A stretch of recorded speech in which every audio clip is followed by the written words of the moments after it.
All right, Luka. Just first off, tell me about being back in Eastern Iowa. I know that this is a familiar place to you, so feels like you always get a pretty warm welcome when you come back here.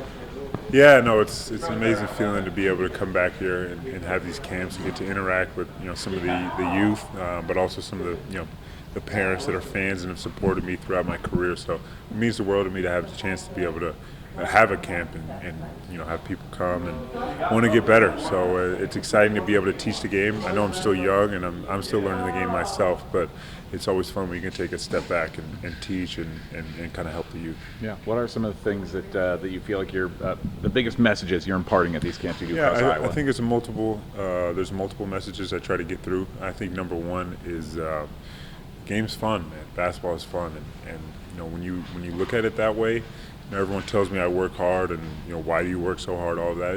It's easy. It's not hard work because I love doing it. I love coming back to the gym. Love getting shots up. Love continuing to push myself to see how good I can become. So, and I think that message kind of translates to any walk of life. You got to do something you love. And if you love it, it's not work. And so that's what I try to get across for sure. Tell me about the welcome that you get when you come back to, whether it's Des Moines, Cedar Rapids, Dubuque, Keokuk, wherever you go. Tell me what Iowans still say to you when you come back to here to do these camps. Yeah, there's so much support for me all over the state, and that's why with these camps I try to go to multiple different parts. I know there's so many people from so many different parts of Iowa that supported me, so I want to get a chance to be able to interact with them and go to them to give them that opportunity. So I'm so thankful for everyone in the state of Iowa.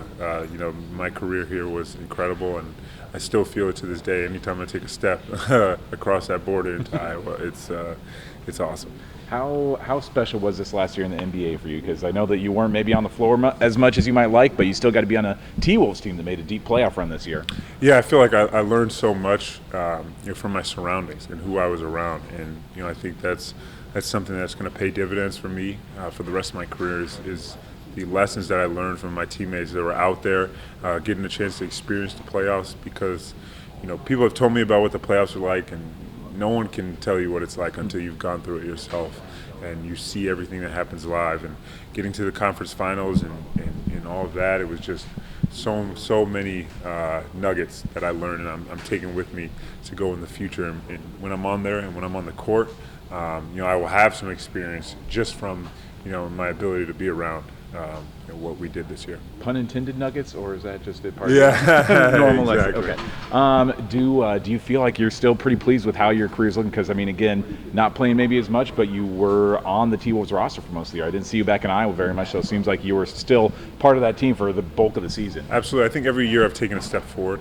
After my rookie season, I wasn't in the greatest spot, and the Timberwolves gave me an opportunity to come to training camp. I had nothing guaranteed. I had to make the team, and I was able to do that, get a two-way. Obviously, this year, pushing from getting a two-way to getting converted to playing the playoff roster, and then now getting a multi-year deal. It's been step by step by step. And also on the basketball floor, I've shown, that I'm a guy that coach can trust. Anytime he throws me in the game, I produce, and I've kept that consistent in my 2 years with the Timberwolves and played, a ton of games in the rotation. Obviously, this year we were extremely healthy, which, that's amazing. I'm happy for that. But the year before, we dealt with a little bit more injuries, which led to me getting a little bit more opportunity out there.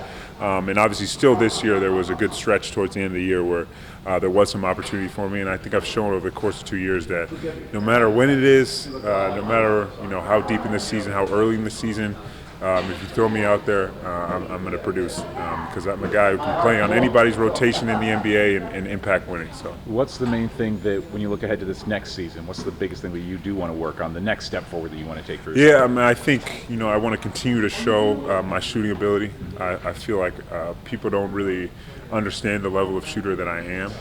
I think I can be one of the best shooters in the NBA, especially at the big man position. So I think continue to show that to be able to stretch the floor.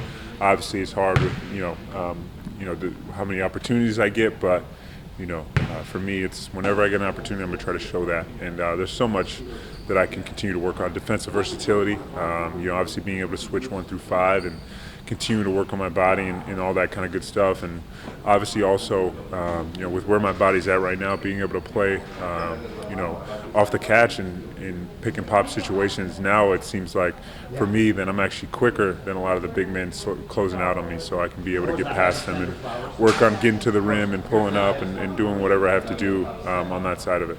How closely are you following the Olympics this year? Is there anybody, either basketball-wise, are you following any Bosnians that you know really well that's competing right now? Yeah, no, obviously my team, Bosnia, we didn't make it this year. So we're all kind of watching with a lot of motivation coming up for the future.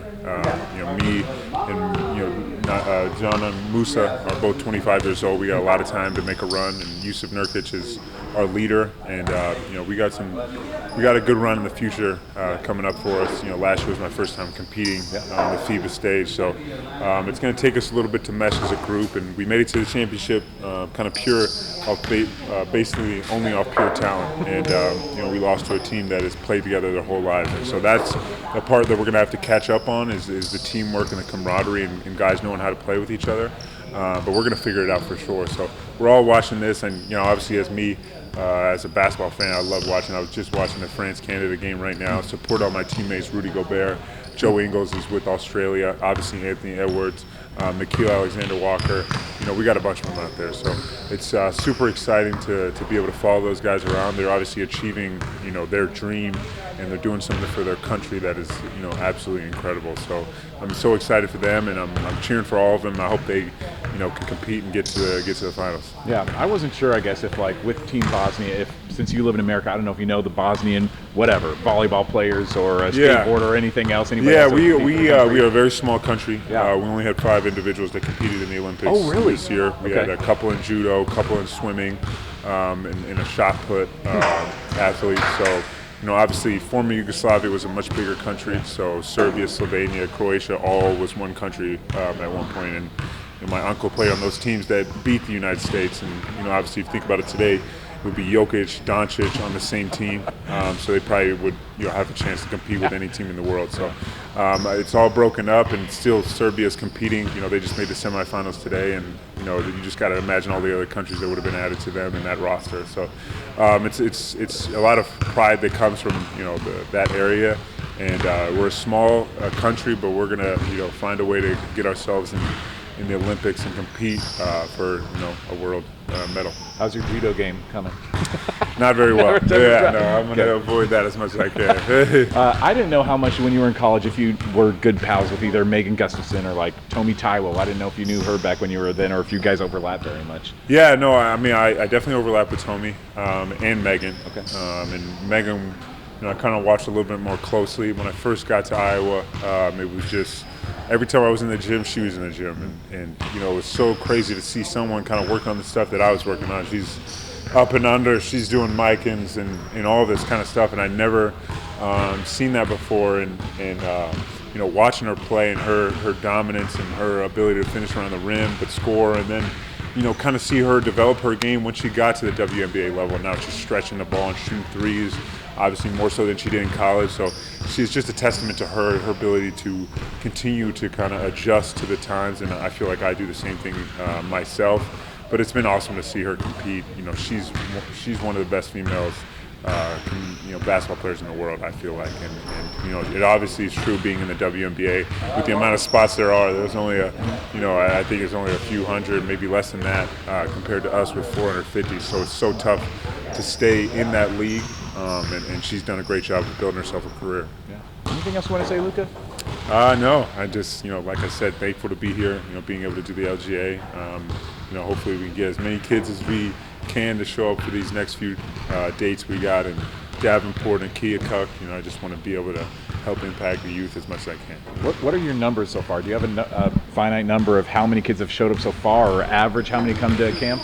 It kind of depends. We split it up into different sessions. We try not to have too big of a group at one time, so that's why we do a younger session and an older session. So we've had pretty good numbers, obviously, and Des Moines was awesome yesterday, and Cedar Rapids has been very, very good to us as well. So I don't know the exact numbers. I'm not the numbers guy, but I just try to have fun and put my all into it. Sounds good.